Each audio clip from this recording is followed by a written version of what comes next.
Okay, we're here again with Guy Armstrong out of New Zealand. I'm in Nelson, British Columbia, and we're going to discuss body electronics again today. I think this is number 6 or number 7 in this series we've been doing this spring. Well, fall for you down under, but spring here in the Northern Hemisphere. Yeah, I couldn't tell you. I'm sorry. I'm not I'll sure look what it's back about. before I label this video. I'll look back to see where we're at, but at least 6 or 7. So we'll start off today. Body electronics we use the construct of holism, and that is the physical, the emotional, the mental, and the spiritual. And we see that, I see that as a sphere, and it's, you know, interwoven, an interwoven sphere. So one isn't more important than the other, but in body electronics, the physical principles are the foundation. So they're very foundational to the emotional, mental, and spiritual. And they are, as we go back through the evolutionary pathway, which is going back the way we came, we call it going upscale. And we start at the physical, prepare at the physical, then that allows us to access the emotional body for transmutation. When we get enough transmutation of the emotional body, then that allows us to access usually through the level of pain. When we get to the level of pain in the emotional body, that sort of cracks open, and the awareness of the mental body comes into full view. And from there, we work with the mental body, and then the spiritual, what we can call the spiritual aspect of body electronics is just, it just becomes more and more to our awareness. That's what happens as we transmute and changes, as we change consciousness through those levels. So let's start off today. I know I mentioned in the last one that I was starting some intermittent, like some taking it to a new level on the intermittent fasting. And so I'll just give a little update about that.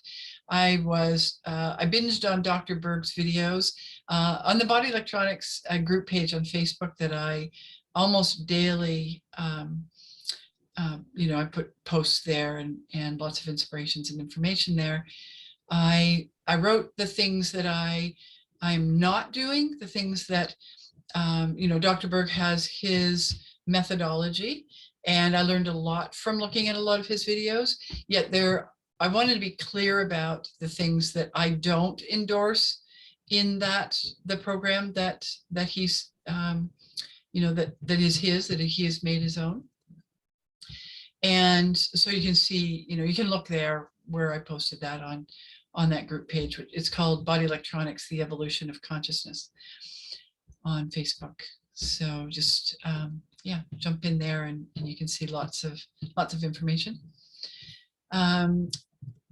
So like a long time ago, like I would say years, I started on the intermittent fasting where I was not eat, like it was sort of between noon and 6 o'clock was my eating time. And then I only had supplements and lemon water on either side of that. With this, in the past month, I reached 4 weeks yesterday. And so I've really taken it up like many levels for me. I have gotten down now to what Dr. Berg calls OMAD, 1 meal a day. And that's, so all your nutrition, other than your supplements, have to be packed into that 1 meal a day. So I've been finding that interesting on how I can, you know, get enough nutrients in. And I've been going like every other day, like one day I'll be completely raw. And yesterday I just had this mountain of raw vegetables, chopped up red cabbage with all kinds of bitter greens and all kinds of different greens, some kale, hemp hearts, a whole avocado, some walnuts, organic walnuts, It was just this massive amounts, and lots of vegetables like cucumbers, tomatoes, you know, all of that sort of thing. And it was just this mountain of vegetables. And actually, I was so full, I couldn't even eat it all. I, you know, had a really hard time, you know, finishing it. And I've reached the point now where the cravings have completely left me. So I do have an appetite when I go to eat that meal. I do have an appetite and I really enjoy it.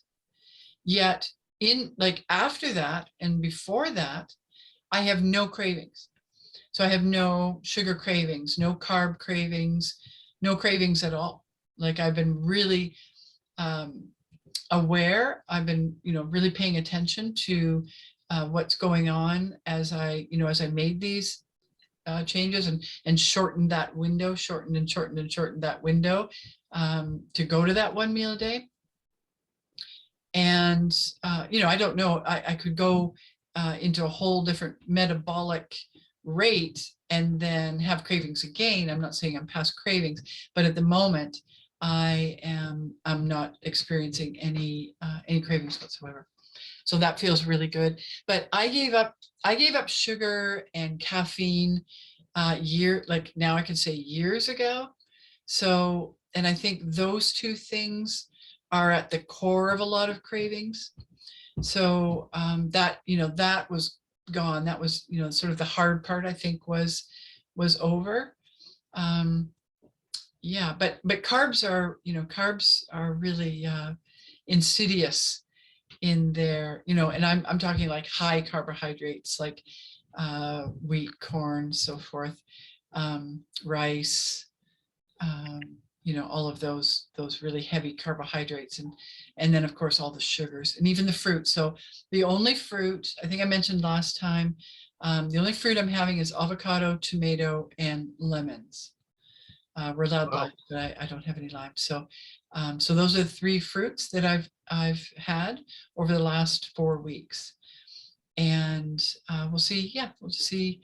That's my little update. And oh, I'm down 10 pounds.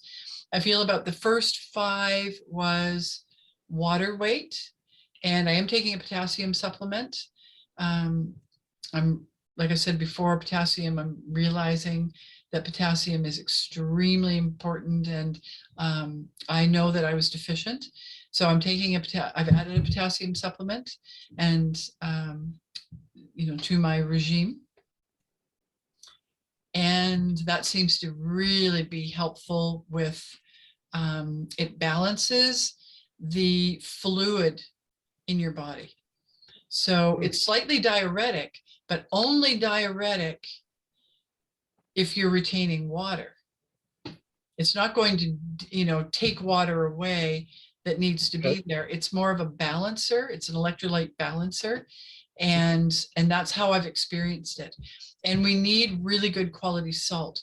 So of course we need the magnesium, the sodium, and the potassium. Those are the 3 electrolytes. And then of course the calcium comes in there too. I don't recommend supplementing with calcium, but those 3 things, I make sure that I have the potassium, the magnesium, and the sodium. You know, I've talked a lot about salt over the years. So basically it is, that's one of the things that Dr. Berg and I disagree upon. He recommends sea salt. I recommend basically nothing from the Pacific and very little from the Atlantic. So I recommend inland sea, volcanic inland salt would be excellent. Bolivian rose salt is my favorite salt on the planet. It's found in Bolivia and Peru. It's hard to come by, but you can. I found it, so you can find it online. And of course, a really, really good quality and ethically harvested Himalayan salt is also good. So yeah, so that's a little bit on those minerals, those electrolytes that we really need, especially when intermittent fasting and especially when coming into the 1 meal a day. So yeah, so next time we talk, I'll give you another update on what's happening with that. Cool. Yeah, well, we can get the Himalayan salt around here. I've been able to buy that for years. So it's Yes, good. you have to kind of know, like here in British Columbia, we have a company called Ohm Foods, and they source the cleanest, it's like ethically harvested. Everything they have is organic. Of course, salt is organic until they put compounds into it. But there's some, I've heard tell of some Himalayan salt being unethically harvested, in the sense really? where there's there's a lot of chemicals involved and that sort of thing. So you just have to know, just know who you're getting it from, and do a little bit of research on that. Okay. Yeah. So how are you doing on your physical level? I know that you were working towards taking things up a notch as well. Yeah. So the last few months, given up caffeine completely. So I think we've talked about giving up coffee I did that around December, and then I gave up tea. So I've been, I don't know, a couple of weeks now with just no caffeine whatsoever. And I'm really surprised that I don't want it at all. It's really kind of amazing. Like I thought I'd be, pulling my hair out, and you have all these signs, the bumper stickers going, is there life before coffee and all that sort of thing. And I'm an ex-murderer without my coffee and all this sort of crap. And it's just, Gone. it's forgotten. Yeah. Awesome. Don't miss it a bit. Great. Yeah. Onward and upward. I'm having this drink. I'm having this like outside of the one meal a day for my drinks. This is wheatgrass, barley grass, oat grass, and alfalfa, fermented, also from Ohm Foods, the company I mentioned. I don't get any kickbacks from them. But I highly recommend their products. They're an extremely ethical company. So this is fermented, and then I add about maybe a little bit more than a teaspoon, maybe a couple of teaspoons of chlorophyll, liquid chlorophyll on top of this. And it just kicks that chlorophyll up a notch. And I really, Awesome. it's really good. It just really, so having that extra chlorophyll, I can really feel it in my lungs and the oxygen level. It's been really, really helpful. So That's great. Yeah, and there's like nothing else in it. It's just total greens and chlorophyll. So there's no the fermentation process has eaten up anything that was put in there for the fermentation. So there's it's not sweet. There's nothing in it except the goodness of the greens. Yeah. So do you buy that as a liquid, or does it come in a powder? It comes as a powder. Mm-hmm. Yeah, it's dehydrated, and and then I just put the liquid chlorophyll in. Yeah. Good stuff. Yeah, I'm drinking the Grainfields Dong Quai. That's how you pronounce it. It's a herb. Supposedly it's really good for women as well as men, and it's just, I don't know, one of those herbs that's very helpful for many things. Look at the list and turn on there. Yeah, you're lucky to have the green fields down there. It's almost like you have the green fields down there that's expensive to ship up here, and we have the Enzymes International liquid minerals that it's still expensive. My shipping for 4 bottles was $112 US. Wow. And I might get hit with a brokerage fee. I got hit with a brokerage fee of $70 on top of that last time. So that's like pretty close to $200 for shipping, just from a northern state to here. So it's not coming very far, but anyway, that's how it is. And so I expect that it would cost a fortune to get it to New Zealand or Australia. Yeah, I did make an order once, and it was a heck of a lot, and then they stung me for an extra $50. The customs, permission to go and pick it up or something. when you're having a tantrum and stuff. Yeah. But no, it's an excellent product, the Enzymes International. Yes. Those liquid minerals, for anybody in North America, those liquid minerals are literally the, not just the liquid minerals, but also the caps. But if you want to have a really beautiful, intense detoxification while feeding the body, the trace minerals that we all need, those liquid minerals, in my opinion, can't be beat. Yeah.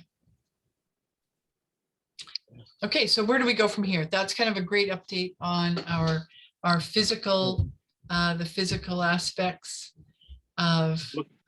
You're looking like you've got some sunlight. Yeah, coming in the window there. the sun just sets right there, just over the mountain. Yeah, this mountain right here. It's just setting right now. Yeah, it's early evening here. I guess it's about going on 8 o'clock. So yeah, So I'm sure part of the BE cannon was getting a bit of sunlight every day, 20 minutes or half an hour at least. Say that again. I'm sure part of the BE program is getting a little bit of sunlight every day. If I try to get a lot more than that. I get as much as I possibly can without burning. So today I was outside almost all day. We've had a lack of sun here. We've had a great rainy spring, which we're really grateful for here. We need the rains. And last year at this time, there were already forest fires. So we're getting rain every day or every other day. And June is going into June here. Like we always have a little bit of rain in June. So we're really in a good place this year with the moisture. So we're really happy about that. But it has meant that there's been a great lack of sunshine. So today with the sunshine, everybody was outside enjoying it. And so I was, beautiful. Yeah, it was just a spectacular day.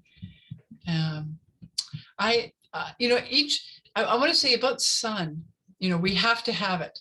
And I love the sun. I usually am as, almost as brown as this by the end of the summer. And I don't wear sunscreen, of course. I mean, that would be, to me, that is not a good practice for the body. It has a lot of chemicals, and it's also not a good practice for the earth. But so we just have to recognize that every person is different. Their skin is different, and the sun is different every day. It has a different intensity every single day. So we have to, it's not like we have these hard and set rules.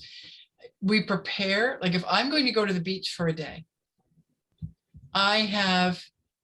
we take an umbrella, we take I'll take a long cotton shirt and a good hat, whatever to cover.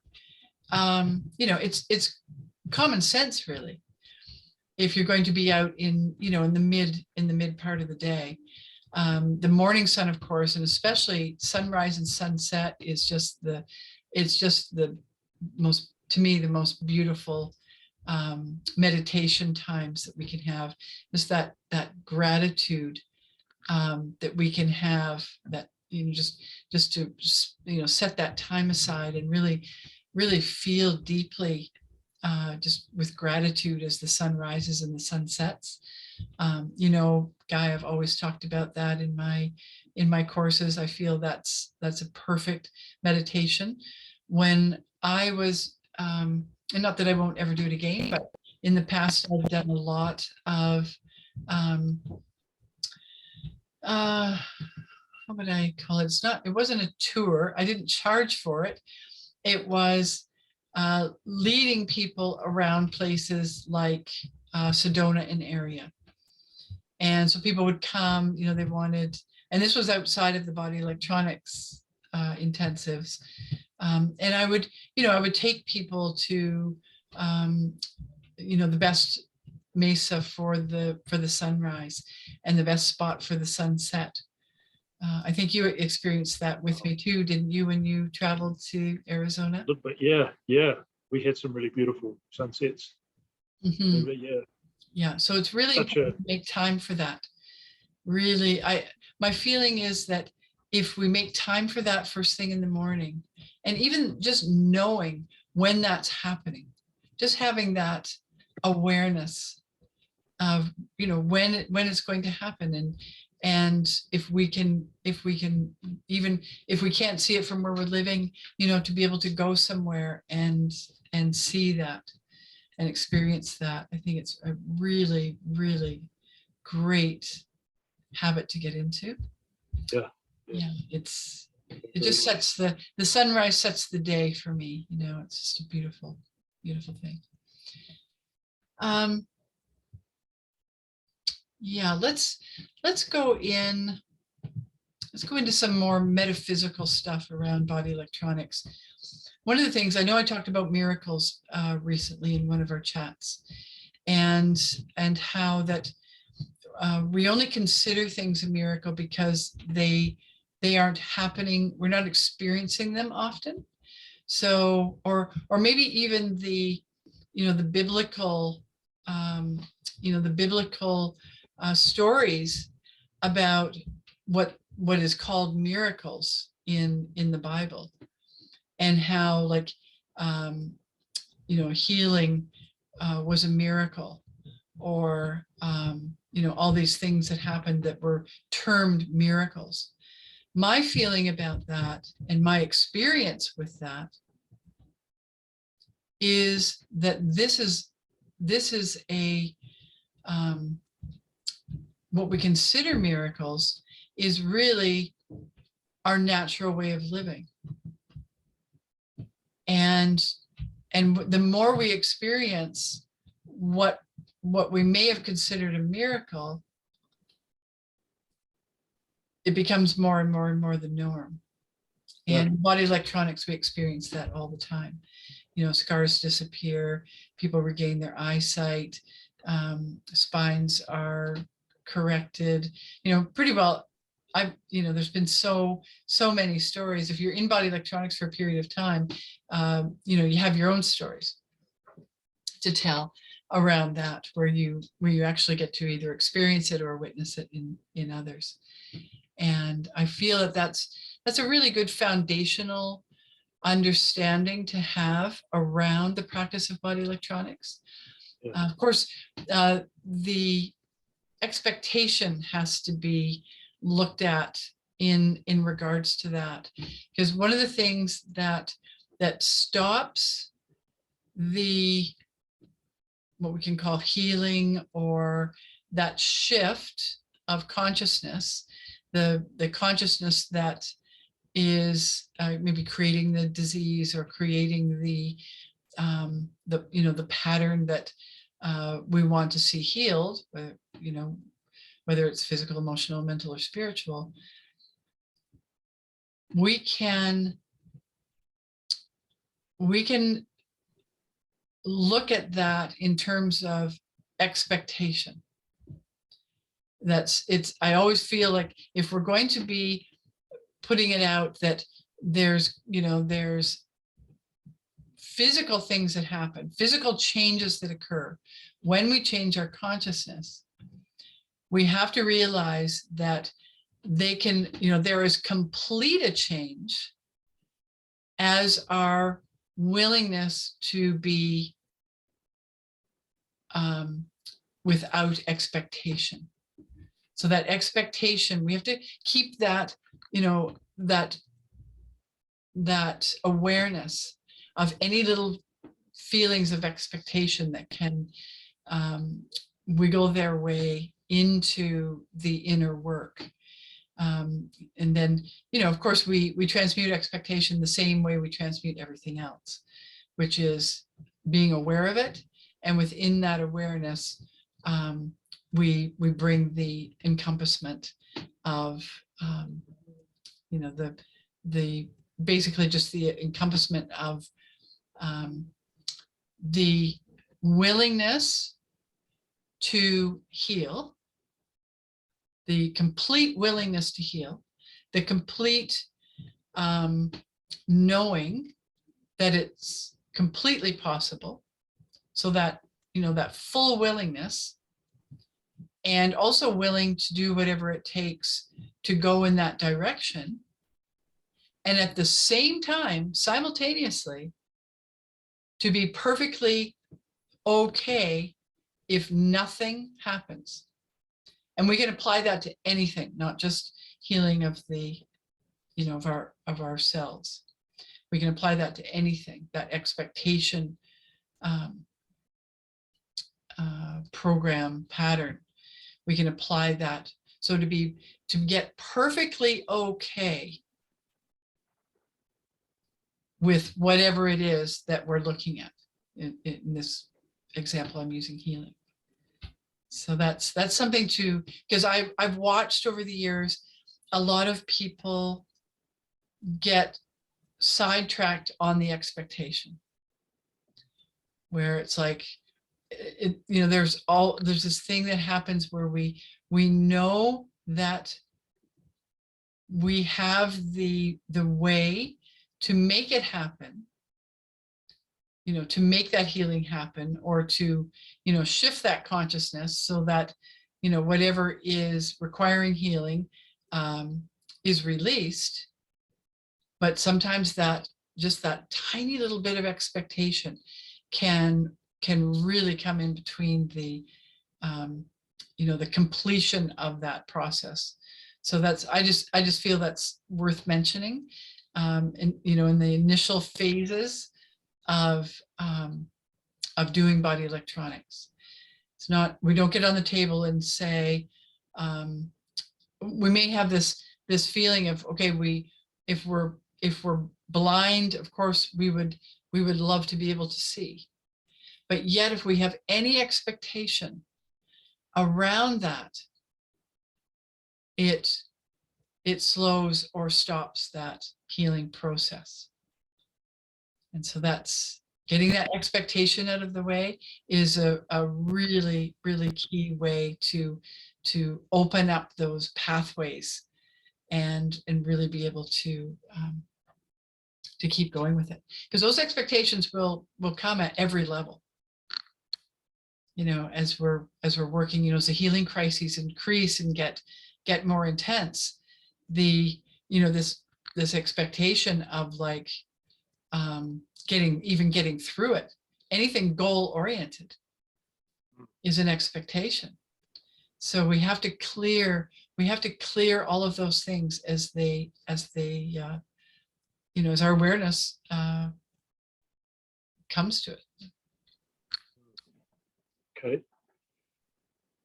Yeah, I can certainly find, some areas of my mind, I suppose, have been easier to transmute than others. And it's often very difficult to even know, if I have a list of some of my word patterns, it's very difficult to know which one is going to be easiest to transmute, or easiest to work with, which one I'll progress with, Right. Something that you think you might have thought, just like the caffeine, something that you might have thought would have been extremely difficult to overcome is quite easily released, and all of the, whatever the ripple effect from that release that happens is, can be extraordinary. Yet these little tiny things, would, we can think that it would be really simple and easy. Sometimes, really good point. Sometimes it tends to really, be a little more difficult. I think there's a sort of another, how could you put it? I think part of the reason that happens is simply because the patterns want to justify their own existence. In some ways, the patterns, I don't know if this is the best way to say it, but the patterns don't want to be transmuted, or there's an inertia that sort of holds you back from going through the healing crisis. Right. And so if your whole perception of what's easy and difficult is totally skewed, then you might just Mhm. not bother with. Well, any Good resistance, I overall. mean, that's a resistance placed upon it, right? Yeah, So that's like what we call resistance upon resistance. Yeah. And that's also with the expectation, that's a resistance upon resistance. Mm. So, you know, to clear those away, we just keep clearing those away. And eventually we'll get to the core, resistance. And, you know, and then we can really make some powerful changes. Yeah, I remember someone at one of your intensives said something like, you know, they were on the table, you know, right in the midst of the anger and the frustration and so on, and they said something like, you know, I've been doing all this, you know, these different healing things, you know, going around the world doing all this healing and all this stuff, and you know, why aren't I changing, you know, changing faster? Or I mean, I don't remember exactly what they said, but it's real, I don't know, hitting the expectation like really beautifully, you know. Mm-hmm. Real powerful expression of it. You just brought that back to my mind there. Yeah. Mm-hmm. Yeah, to get all those resistance to the resistance out of the way, it's something to be aware of within the you know, within the process, and not to once we get the expectation out of the way, or that sometimes it's disappointment, or you know, if sometimes we're disappointed that, you know, we get into anger, and we can be disappointed that we're angry. So then we have to, you know, we have to transmute the disappointment to really get into the anger, and really get, so there's these, you can see them sort of as shrouds around core resistance patterns. And that kind of goes with what you said, Guy, around some things are a little bit more difficult to get at. And that is because of all of the other patterns and programs that are around that core resistance. And, you know, we just have to keep vigilant at removing all of those. And eventually we will get to the core. Yeah, apparently John used to say, consistency, thou art a gem. This was in Graham Bennett's website in some spot. Yeah, one of those anniversary messages. Say that again. Consistency, thou art a gem. Yeah. Yes, we have to be old-fashioned. We have to keep going. That's for sure. Yeah. He was really great for that kind of thing. I think, of like really getting the message across that it's just one step at a time. You know. Mm-hmm. You know, it's the race is not to the swift; it's to the people who can endure. Yes. Yeah, keep at it. Yeah. Lovingly and willingly endure all things. One of the base principles of body electronics. And that is much easier said than done. Yeah, I was just going to say that.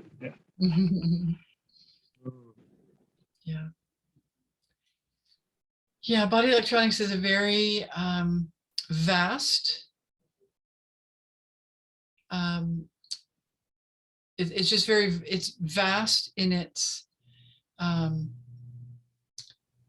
what's the word? It's not, you know, it's not a process, and it's not a program, and it's not, I mean, a modality. I mean, all these words can't really describe it. I mean, the inner work is the core, and we come together and build community with others, and we give and receive. But the real work is I feel like the real work is not at an intensive. You know, I'm sure you've heard me say that at an intensive, that this is the body electronics spa. That's what I call an intensive. And by that, I mean, we're coming together, and we're really supporting each other.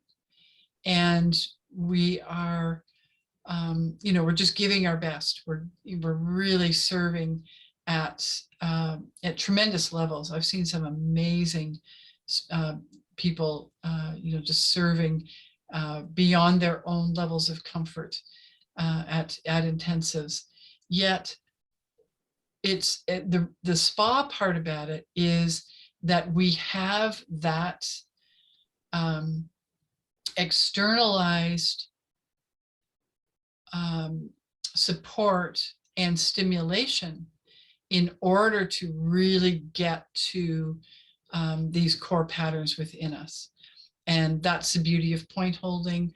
That's the beauty of being in a body electronics intensive and having the community come together and really not only do our own inner work, but really assist one another in the process.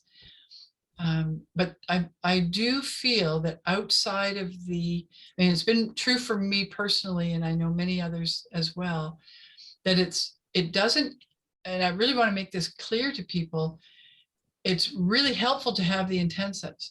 Doug had 3 a year, and Wow. that was, I was either preparing for an intensive, building my healing crises, doing the intensive, and then coming through the healing crises after. And so I would maybe have a plateau of a week or two, and I would be down to more, saturation, or down to more maintenance level nutrition, supplementation, and then I would go back into building up the saturation level of nutrition, liquid minerals, enzymes, so forth, to get back into that full-blown healing crises for the next one. So they're built. You have the intensive where you're really cooking. You're getting a lot of fire in the points, get a lot of fire in the body, which is we call it the burning fire of the Kundalini. That is the true healer. That is the healer. When we can get that fire moving through our body, that's the process that's really burning away any of the crystalline structures that have been contained, on the physical level. So so the three times that Doug would have his intensives was excellent for people to have that continuous support. Within that time, there were many times when I was also doing a point holding group and also teaching through those years. So I was doing, more even in between that. But my point, my point is that outside of the intensives, where people are actually doing the inner work, it's not as easy without the point holding, without that externalized stimuli. But it's also really important for us to become true sovereign individuals, where we are practicing each and every day. So we're increasing the practice, that internal practice of transmutation. We're becoming more and more and more aware of everything within us, our word patterns, the emotion, the emotional responses we have to certain things, triggers, traumas that really percolate up. Sometimes traumas come after an intensive. The trauma will percolate up. And so having that practice that we're committed to, just our own self-initiated, self-responsible practice each and every day, I feel is really imperative to the quickening of the evolutionary process that we're going through within the body electronics work. That's how I've experienced it. Yeah, I think the intensives are wonderful. I would recommend anyone and everyone who's sincere about healing to jump on board. I think the few that I've done, we've had maybe one or two people that didn't really do too much of the theory beforehand, but they still got a heck of a lot out of it, even though they just sort of trusted and came along anyway. So That can happen at times, but also at times it can really be, it can really keep people from moving at all. Oh, really? Okay. Yeah. Yeah. Oh. I love it when everybody shows up and they've read How We Heal by Douglas Morrison. They've read The Body Electronics Experience by me. They've at least read some of John's Logic and Sequence. They're, working away at it because that's something that has to be read fairly slowly. And they've practiced the physical principles. Like when that's being done, so they actually know what they're doing when they're there. Sorry, I didn't mean to play devil's advocate there or whatever, but no, I've seen what you're saying, where somebody kind of jumps in and wow, they just get like this first session can be super amazing. And especially depending on the facilitator that they would have and the point holders. But that dwindles very, very quickly. So okay. if they continue, because I've seen people come, very unprepared and they don't have a clue what they're doing. They don't know what to do when they get on the table, and they haven't read the literature. When I started Body Electronics, we had like 20 books to read, and now I've really condensed it, and so we were coming with a lot of like knowledge, I would say, a lot of knowledge. And then you get on the table and you turn that knowledge into experience, because you really know what you're doing when you get there. You really know, this is an internal process. We are so programmed to be externalized that just making that shift from being externalized to being internalized takes a lot of practice and a lot of effort. Yeah. And it can also create a heck of a lot of clarity just in reading the books, I think. Mm-hmm. Definitely. Just in who you are as a person. Mm-hmm. I always found BE was a really good, a really good catalyst, or a sort of a spark to the flame of philosophy, where you just became a much deeper thinker about things. Right. Because it's not just 60 or 70 years old or however long it's been on, in this sort of time period. It's not just that old. These principles have no beginning or end. They're not, they're the truth, what we can call truth principles, are a part of this, I would say, this evolutionary process. And not just to Earth. It's not just an earthly thing. This evolutionary process, I mean, we're on Earth and we're practicing body electronics, but these this evolutionary process is not just contained on Earth, and it's not just contained within this time frame. It is, these are truth principles. These are, we are accessing the energy of what I'm calling infinite love, that is the true transmuter. When we access that and are able then to direct that to the dissolution of our resistance within us, which is anything, the definition of resistance in body electronics is anything less than pure unconditional love. So you can imagine how much that is. So we access that infinite love and we transmute the resistance, clears that resistance out of our field, out of our body, and we become more and more and more free. And as we become more free, back to the beginning of this chat, what we once may have considered a miracle is not any longer. It's just this natural part of the evolutionary process when infinite love is involved. But it has to be Beautifully said. experienced. Yeah, go ahead, Guy. Oh, just saying that's a really beautiful way of saying it. Yeah, we can hear that and we can read it. Yet the truth is in the experience.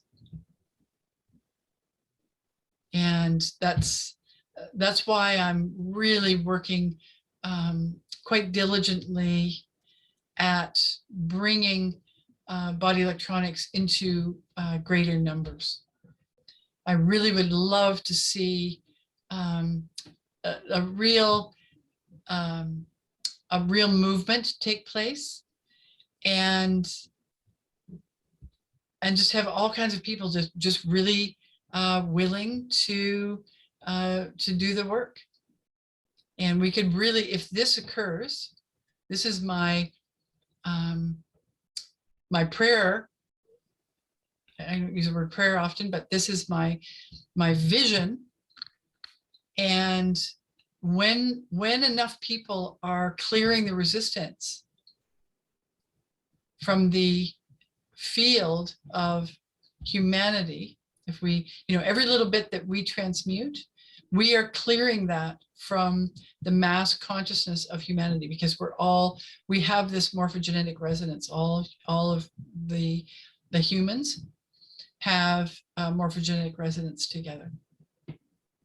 And everything that is transmuted is like a release from that mass programming.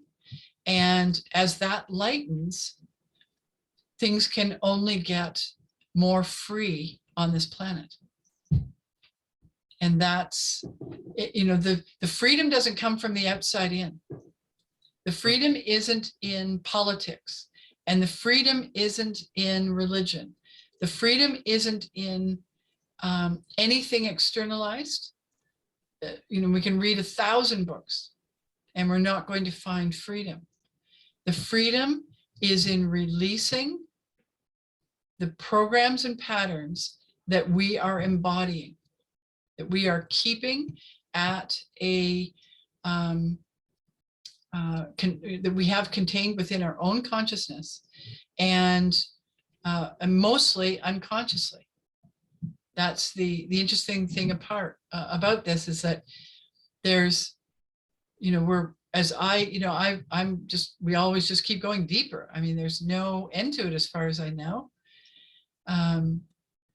We just keep going deeper and accessing as we clear patterns, and patterns come to our awareness, we transmute them, we get more and more access to that infinite love, and we become more and more and more free.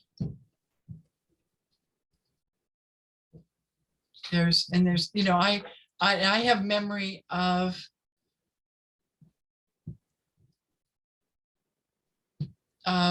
being free in our, let's say, okay, let's look at zero ohms resistance and the time-space continuum work, which is what some of us have experienced within the body electronics process. It's a very advanced, with some of the very advanced teachings, and very dedicated and committed efforts into it's extreme. It starts with extreme physical disciplines. I often use the one where we stand for 6 hours and look straight ahead, and with complete stillness. So we are disciplining the physicality. We're disciplining with our consciousness the physicality, and also working with keeping the eyes open and going beyond blinking at a certain level. And it, when I first started doing those disciplines in the visualization and consciousness course, and Doug was saying, okay, there's this place that's beyond blinking. You have to look, straight ahead, keep the body perfectly still, and eventually you go beyond blinking. Well, it was really interesting because there was a lot, I think everybody experienced this that went through these advanced teachings and disciplines, that there was a certain level of resistance to not blinking. Mm. So you kind of came to that place where there was this intense resistance, and you'd be, this resistance of trying would come in, you'd be trying not to blink, and then all of this resistance would flood in, and then you would feel that greatly, and the eyes would burn, and there was, all kinds of physical feelings around it.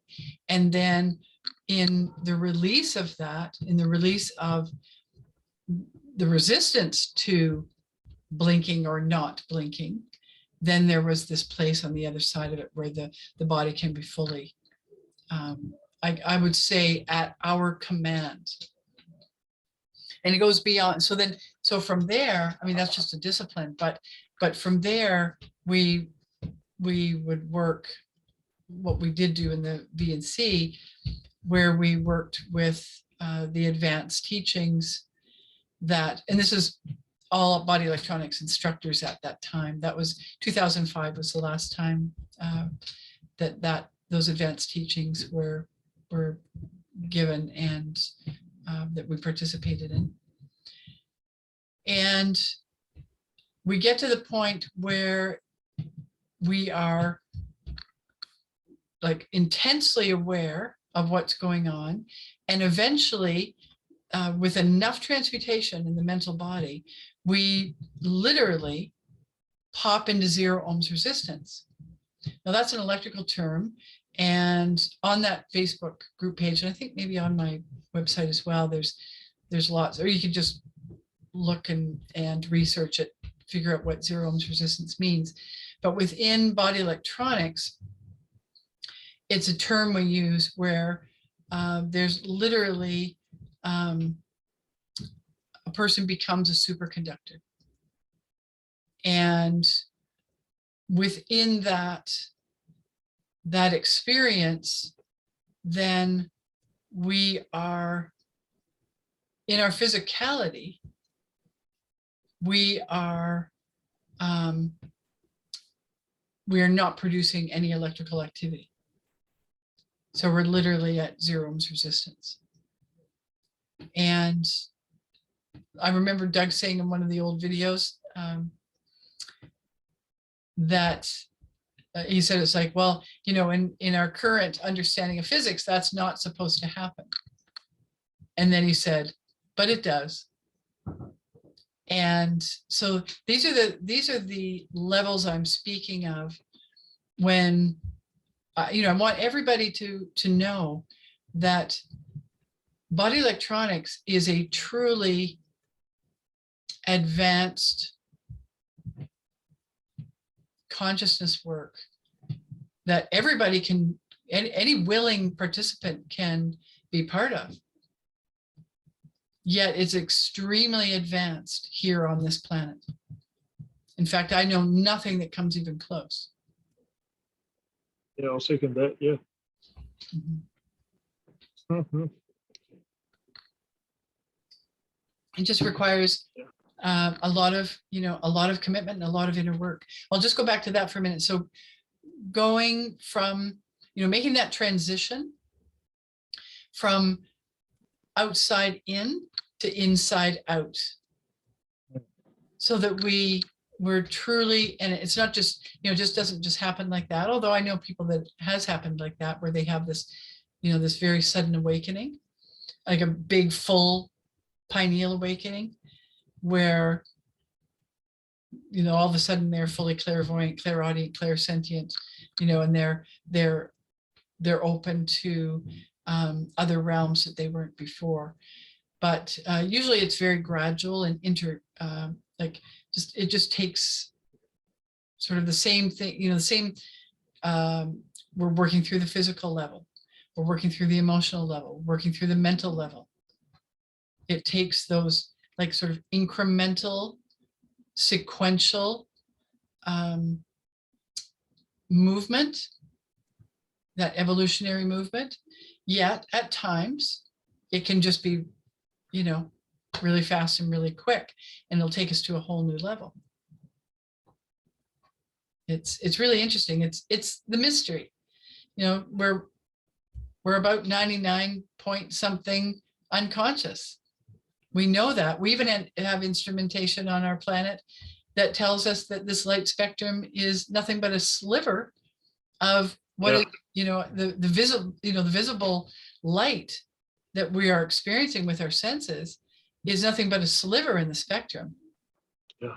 We know that. So it's really just unraveling all of that beauty. And I want to say here that often when people, especially when they first start out and they realize that in the beginning with the point holding, it's, you know, we're looking to open that unconsciousness, and we're being aware of that sort of unconscious layers that are coming forth. And then beginning, that can be really like feelings of numbness, you know, true foggy, like just really fogginess, you know, just not very pleasant in its, you know, as it's lifting off of the physicality. I want to say that these layers that come out initially in the unconsciousness are really just the shroud that we have around greatness. And beyond that, that unconsciousness of, you know, that layer that we have between our awareness and everything else. I mean, we have to go through it. We have to be willing to open that up and go through it. But yet, it's not just this continuation of trauma and tragedy that we're bringing up to transmute. There's also much more beyond that, where it's magnificent. You know, the great mystery has great magnificence. So I really want to say that about unconsciousness, about the things that we are not aware of. It's not, you know, unconsciousness isn't a dirty word.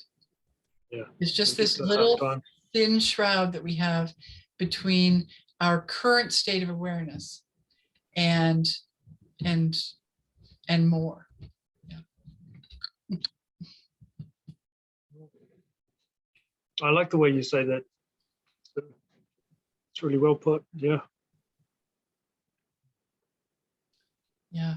I'm so pleased. The sun just set there, and it's really beautiful and orange over the mountain.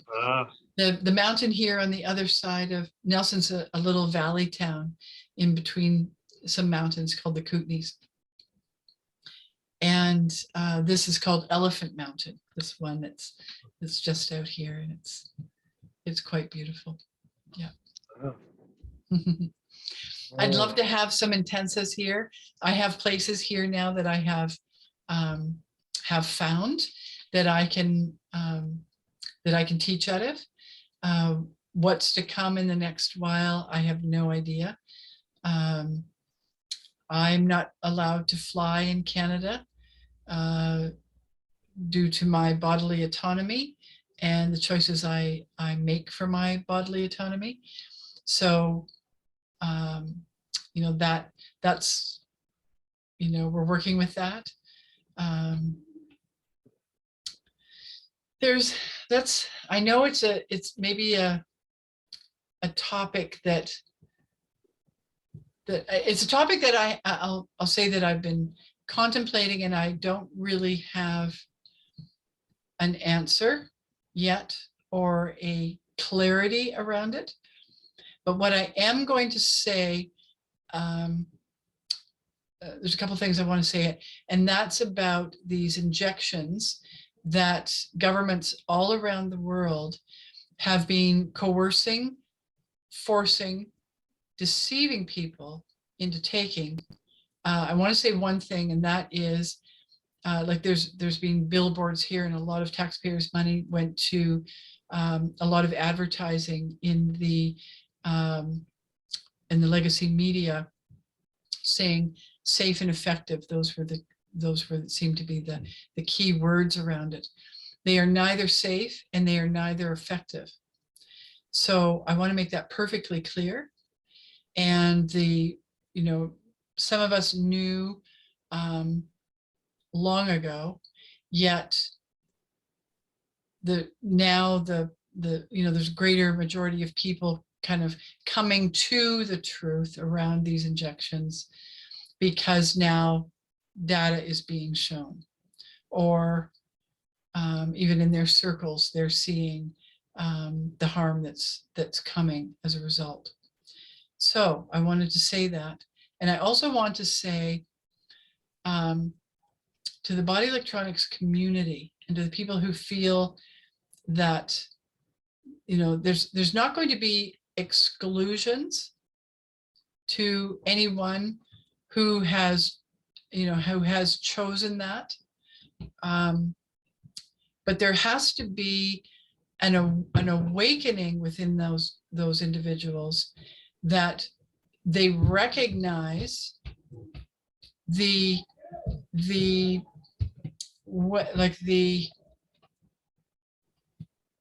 programs and patterns, the nefarious programs and patterns around these injections, and that they are committed to clearing that from their consciousness.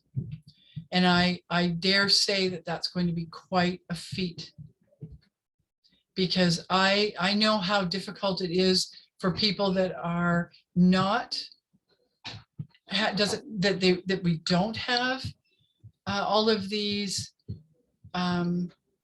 influences. And it's already very difficult, and it's going to be even more difficult for the people that have chosen that. So so I just want to be very clear about that. It's not going to be, I'm not going to say exclusionary. There's going to be some, I am going to put some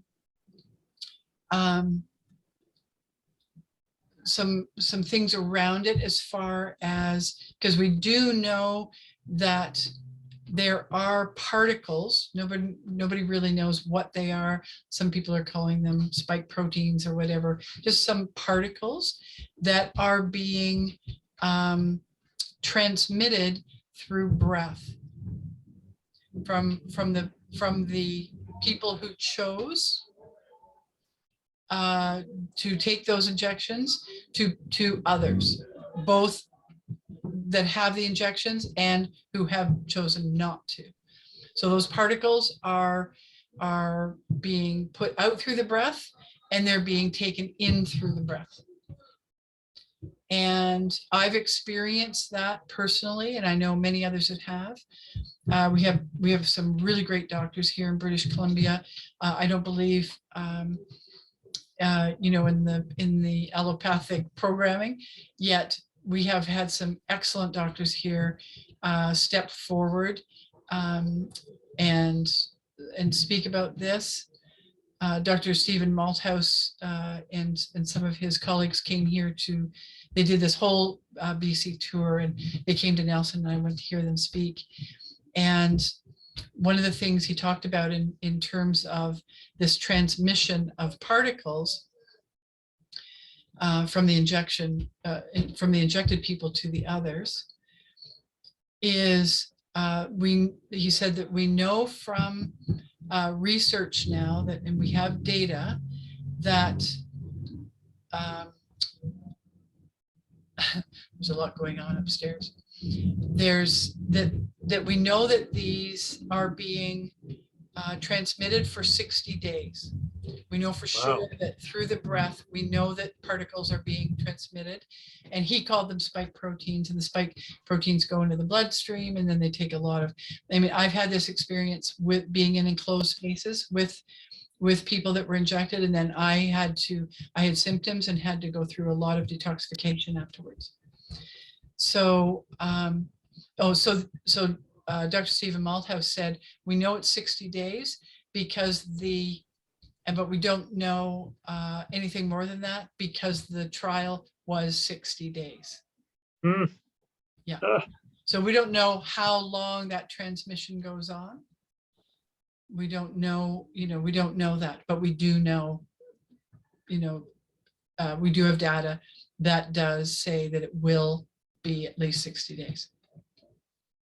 So that is something to consider when we are working in very close proximity with each other. I would recommend for anybody that's being injected, and if they feel the really internal call to turn things around and get really serious about the evolutionary pathway, then they go on a very powerful body electronics nutritional protocol and detoxification protocol, and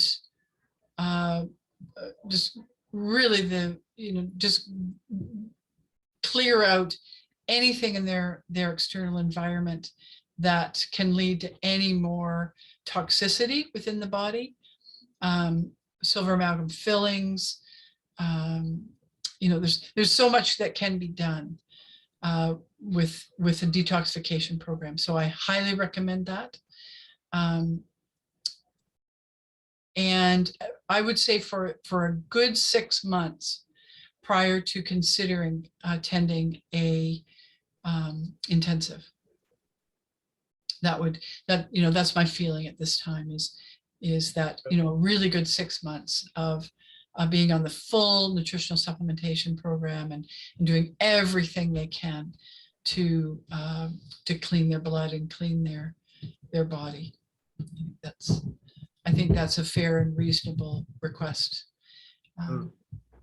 For the others that they are going to be coming in and exchanging, we're already totally morphogenetically exchanging within these events. So so I think that just came clear to me now. That just came now to me. So I feel that's going to be my protocol at this time, and my request for these people. Within that 6 months, I'm happy to assist them in any way. I'm happy to. I've created a lot of little protocols around that that seem to be really assisting people. This is a long-term experiment. We're not going to know really the long-term effects for at least 10 years. So, but I know one thing for sure, and that is we got to completely detox our body to the point where what has been put into us, some of it was saline. They know now that many batches were saline. So, maybe somebody, if they only had one, they might have gotten lucky. So, but really to really detoxify. And I really feel by talking to many of these people that they know when they have something within their body, they've seen changes. There's a lot of people I know that are in denial around that, but if they're in denial, they're not going to be coming to body electronics. So, but if they're really coming into this humble space and willingness, that true willingness to change, that is really the bottom line of body electronics, is that humility and that intense willingness, that willingness that has to increase as time goes on and as we evolve and get deeper into our patterns. If they have that, then they will be, they'll be very aware of their body, and they'll feel the changes. They'll feel what's going on in their minds, in their bodies. So, so I'll do what I can for anybody that wants to reach out to me around that. But and I really do feel there's a lot that can be done. That's good. Yeah. Mm-hmm. Yeah. I'm not aware of anyone who's sort of, or maybe the occasional person sort of mentions detoxing the injection, but I'm not aware that there's much that's been written on it about it all. Well, there's been a lot of censorship, of course. There's a lot of censorship even on people who are attempting to share their experiences. Mm. So yeah, so there's a lot of censorship around it. Yeah, absolutely. And the data is being suppressed, Yeah. and yeah, but I think it's I think it's becoming more and more and more difficult for people to remain in a state of denial. Yeah, I agree. The New Zealand media, have completely ignored this. The FDA said it was going to take them 75 years to release all of the Pfizer documents when these guys in the USA hit them with the Freedom of Information Act. Mm-hmm. And there's in the sort of natural health communities and so on, there's been a massive outcry and a lot of talk about it. But the mainstream media has just said absolutely nothing about it, even though there's been a couple of, maybe 2 or 3 of the data dumps where they've just put thousands and thousands of pages up online. Yeah, it's pretty Isn't amazing, isn't it? Yeah. Yeah. But when you read some of that material, you really, it's very clear on why they wanted it to be suppressed for 75 years, which is a completely ridiculous even thought. Yeah. But we know that all of the media outlets that are, especially the ones funded by governments, like here in Canada, we have 3 mainstream legacy media, and they're all funded by the taxpayer, by the Canadian government. So we know that, I mean, I haven't looked at them. I don't look at any of that, but I know from hearing through alternative media what's being suppressed and what's being said, which is, complete fabrications. And I do believe that, I do know that the truth always comes to the surface. It always does. And I take solace in that the truth will come, and the people who have been involved, which is basically all people who are in the allopathic system who haven't spoken out, those people are all complicit in my feelings. I think so too. Yeah. Yeah, absolutely. Yeah, if they're not speaking out, if they're just going along with the denial, because at this point, they know the truth, and they're willing not to tell the truth in order to have a job, in order to make money. So I give all the doctors who have risen above that with their integrity and their just their full honesty and integrity, I really give them a lot of love, and just so grateful for the few that have done that. Yeah, done a heck of a job. Yeah. Mm-hmm. Well, I feel like that's you feel that's a good place to complete for tonight? I think so. Yeah. Just on the injections, I wrote a thing maybe a couple of weeks ago or a month ago. I'll pop a link in the comments on this when you put this video up. It's just about it's a little bit about the media over here. And was that on the Facebook page? I think I put one up there a few months ago, but it's one I did a couple of weeks back, maybe a month back. Yeah. Okay. It's another one. Great. Yeah, the media over here are a lot more willing to talk about reactions to the injection. Yeah, so that's kind of a step in the right direction. Yeah. Well, the interesting thing too is that we don't know because there's a lot of talk about the destruction of the immune system, and so we don't know how that's going to affect people. We know that it's doing a lot of damage, in the initial initial months. We know that. We know there's a lot of harm being done, but there's still a lot that we don't know. I think we don't know more than what we know, that's for sure. That can apply to almost everything, but in this particular case, I think there's a lot that we don't know. And yeah, so we really just have to be clear with people about it. And it's uncomfortable for people, especially if they're still watching the mainstream legacy media and believe in allopathic medicine. That can be, those can be difficult conversations. But over the last 2.5 years, I felt it was within me to speak to whoever came within my circumference. And if they showed any form of interest or wanting to have a conversation, even like people like at the lake, I take the dog down to the lake, and people, a year ago, last summer, people, it was, something that was, you could barely stop to talk to anybody without something coming about it. It was in even in conversations with strangers. So whenever anybody approached me or came into my circumference, I was very, very vocal about it. I've been very upfront about it in education, in an educating way about it online. And of course, family and friends ad nauseum.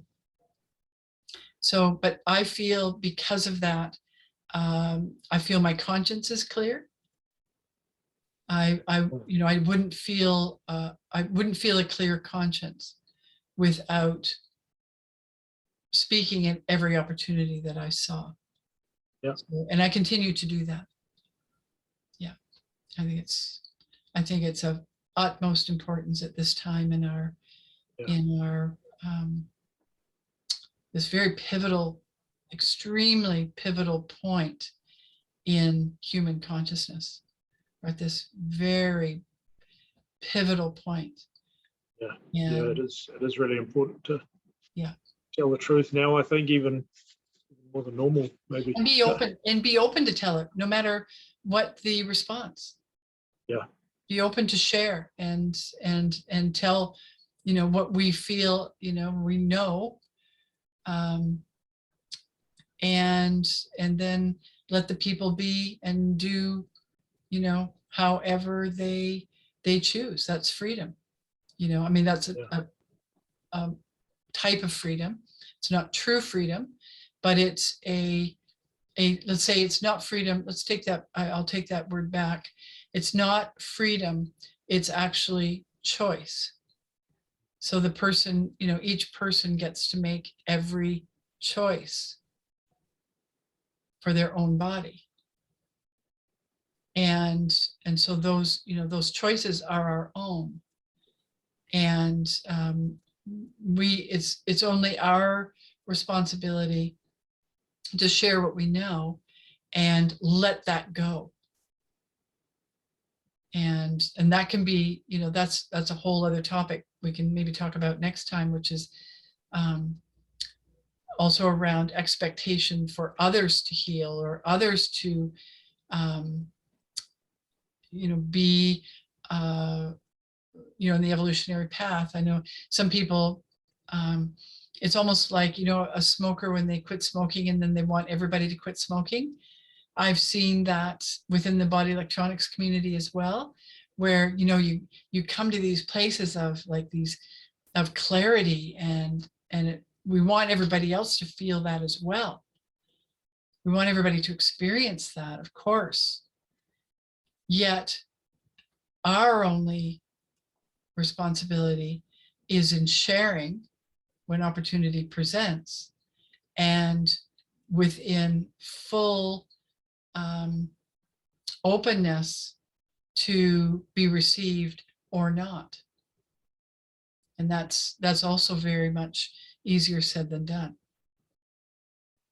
especially when it comes to these injections that we know are causing harm, and we don't want that, perhaps with with friends and loved ones. So, you know, that can be extremely challenging to get to that place where we're truly, we're perfectly okay to not, you know, be interfering in other people's business.